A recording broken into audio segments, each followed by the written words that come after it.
saya Kristal. Bersama saya Teddy. Nah, di sini saya dan Kristal itu sebenarnya sama-sama lagi ada mata kuliah namanya Sejarah Pemikiran. Di sini kita itu lagi ngebahas tentang isu-isu lingkungan dengan dua sudut pandang berbeda. Nah, jadi Kristal akan membahas tentang pemikiran Aldo Leopold itu terkait konsep etika tanah, dan juga saya, Teddy, itu akan membahas tentang pemikiran Rachel Carson yang membahas tentang pemikiran isu-isu atau regulasi tentang tanah atau lingkungan.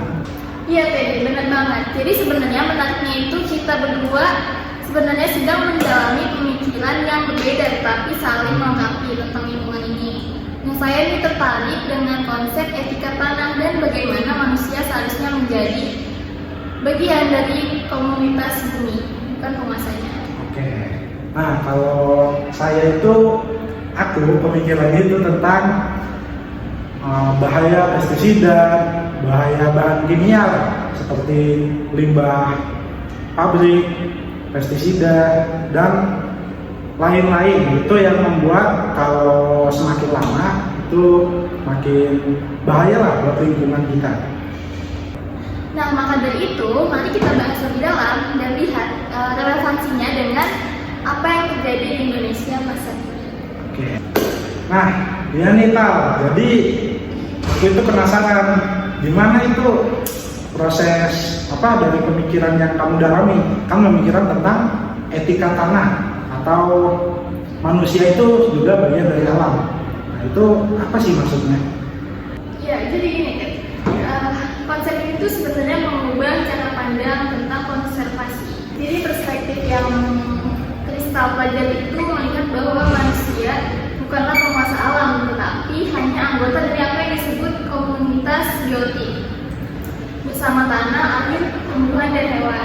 Oke, jadi itu kayak konsepnya semua setara ya. Manusia itu tidak lebih tinggi dari pohon atau sungai. Intinya manusia itu bagian dari alam juga. Ya, Oke. Nah, jadi yang menarik itu adalah pandangan dari Arnold Leopold yang muncul pada tahun 1940-an, jauh sebelum krisis lingkungan menjadi isu global. Jadi inti dari etika tanah ini adalah kita perlu mengembangkan cinta dan penghormatan kepada tanah begitu, dan melihat bahwa tindakan benar secara ekologis adalah yang menjaga integritas, stabilitas, dan keindahan komunitas biotik. Berarti pemikiran yang Kristal pelajarin itu filosofis banget ya tadi ya? Iya. Beda sama aku. Kalau aku itu mempelajari tentang bahaya pestisida dan dampak-dampaknya lah, bukan hanya ke alam tetapi ke manusia juga. Oh ya, kalau gitu boleh dijelasin nggak lebih detailnya kayak gimana? Jadi pemikiran yang aku pelajari itu lebih ke penggunaan pestisida lah yang disemprotin ke sawah. Itu bukan hanya membunuh hama, tapi lebih dari itu dampaknya bisa menyebar ke yang lain-lain. Seperti contohnya kan, kalau kita nyemprot pestisida ke sawah itu hama mati, tapi kan burung-burung itu juga ikut terkena dampaknya karena memakan hama-hama kayak seperti serangga. Itu dimakan burung, itu ikut mati nanti burungnya. Nah, ada juga seperti pembuangan bahan kimia atau limbah pabrik ke sungai. Nah, itu dampaknya bisa ke pencemaran lingkungan yang lain, seperti ikan juga kena. Kita juga kalau misalnya yang di pinggiran yang masih lama itu minum lah, kasarnya ya ikut terdampak. Oh, jadi seperti efek domino gitu ya? Iya, jadi kayak efek domino lah, merambat kemana-mana. Itu pemikiran ini si Rachel Carson itu cukup revolusioner lah. Itu karena menentang pandangan-pandangan dari industri itu yang mencemari lingkungan atau merusak lingkungan tanpa tahu akibatnya. Nah, ini ada pepatah lah, ibaratnya. Pepatah walaupun di Indonesia nggak ada ya. Itu musim semi yang sunyi. Itu ibaratnya kita di masa depan tanpa bisa mendengar suara-suara kicauan burung, dan juga akan hancur lah masa depan alam kalau terus dirusak kayak sekarang. Jadi semua yang tadi dikatakan sama Teddy itu berarti udah berdasarkan pada penelitian yang matang gitu ya? Ya, benar sih. Jadi penelitian ini disampaikan menggunakan bahasa yang gampang dimengerti lah. Jadi harusnya negara atau pemerintah bisa mengadopsi pemikiran-pemikiran ini secara matang. Masa pemerintah udah pakai bahasa yang gampang masih nggak bisa mengadopsi pemikiran ini. Ya, jadi sangat menarik banget ya kita melihat bagaimana dua pendekatan ini itu saling melengkapi. Sementara etika tanah yang saya pelajari ini lebih fokus ke filosofi dan etika, sementara tadi yang sudah dijelaskan perspektifnya jadi itu fokus pada bukti ilmiah dan dampak yang konkret. Iya, benar banget nih Kristal. Jadi kedua pemikiran ini memiliki kesamaan lah. Intinya sama-sama kita sebagai manusia tuh jangan merasa sombong atau merasa tinggi. Jadi kita bisa merusak alam atau menggunakan semua yang ada di alam dengan sesuka hati kita lah.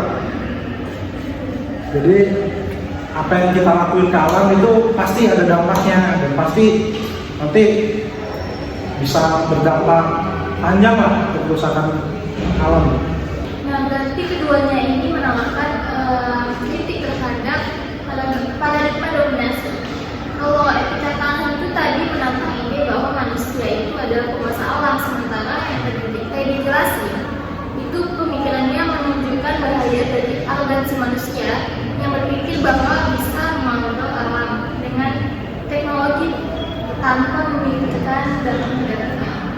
Ya, bedanya mungkin dari pemikiran Kristal itu membuat dari diri kita sendiri ya, atau dari sekelompok masyarakat itu membuat kita mengkonservasi atau berfokus pada pemulihan lingkungan alam gitu. Kalau dari pemikiran yang saya pelajari itu lebih ke pembuatan regulasi untuk menekan ego-ego para petinggi lah yang membuat kerusakan alam demi kepentingan masing-masing. Nah, menurut Teddy itu kalau misalnya bicara soal Indonesia, gimana menurut Teddy kedua pemikiran itu relevan dengan situasi yang ada di Indonesia pada saat ini? Mungkin contohnya ada di Sungai Citarum. Itu selama bertahun-tahun sungai itu jadi tempat kayak pembuangan tekstil, pembuangan limbah dari pabrik-pabrik yang besar. Nah, persis kayak pemikiran yang aku pelajarin di tadi kan sampah-sampah itu dibuang. Nah, dan berdampak untuk kerusakan ekosistem pada jangka panjang.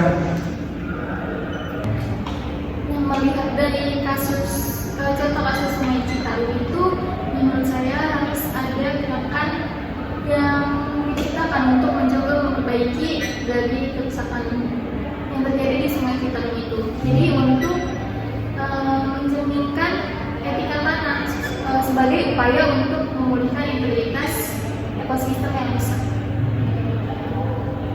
Untuk konteks yang lain mungkin itulah lebih ke intensif para petani yang menyemprotkan pestisida secara berlebihan. Kristal ini ya, lihat ya sekarang itu baik kupu-kupu atau kumbang udah jarang kan dilihat di sawah atau di mana. Itu salah satu dampak penggunaan pestisida yang berlebih. Oh iya, benar banget. Sekarang juga saya masih melihat kumbang-kumbang gitu ya. Jadi itu efek dari penggunaan pestisida lebih kayak gitu. Nah, menariknya di Indonesia juga memiliki konsep etika tanah dalam kearifan lokal.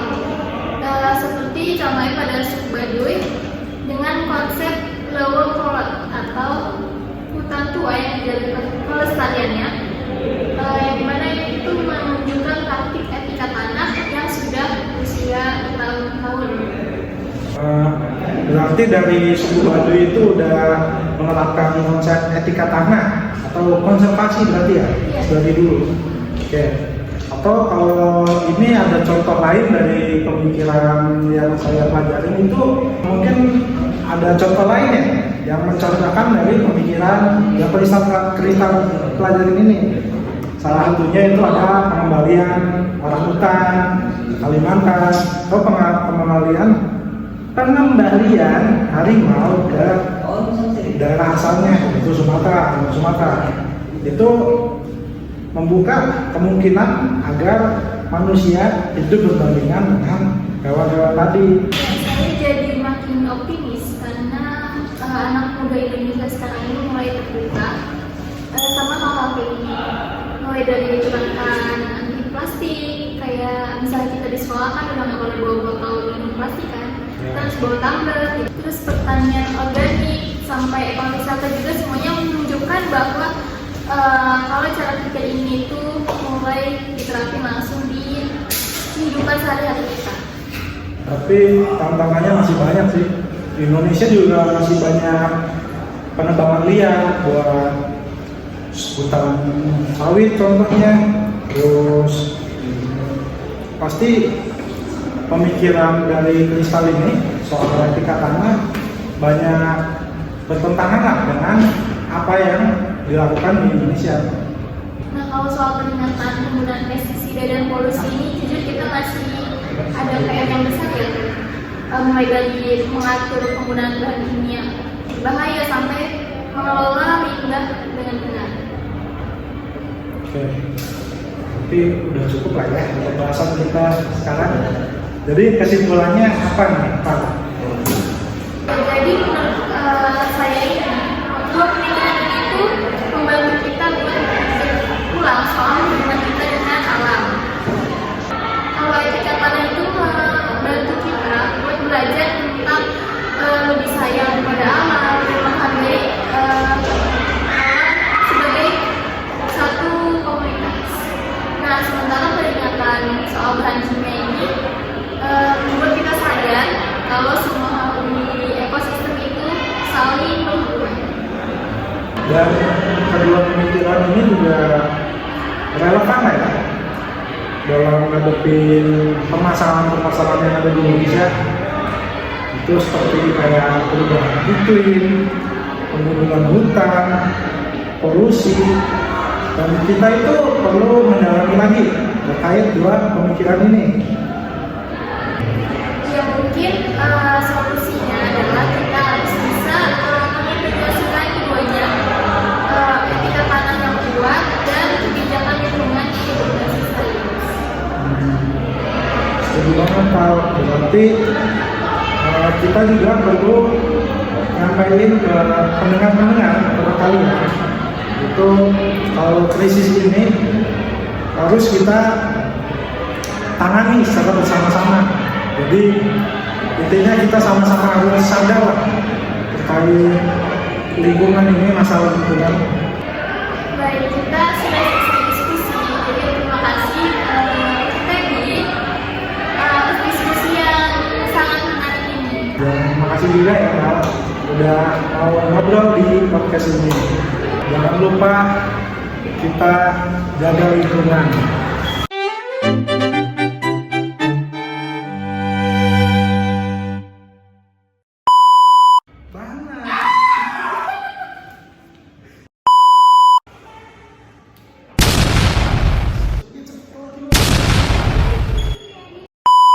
Jadi,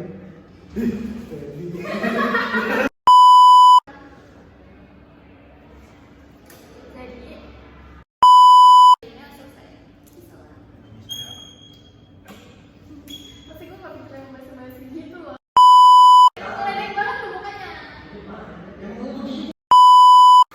Hah?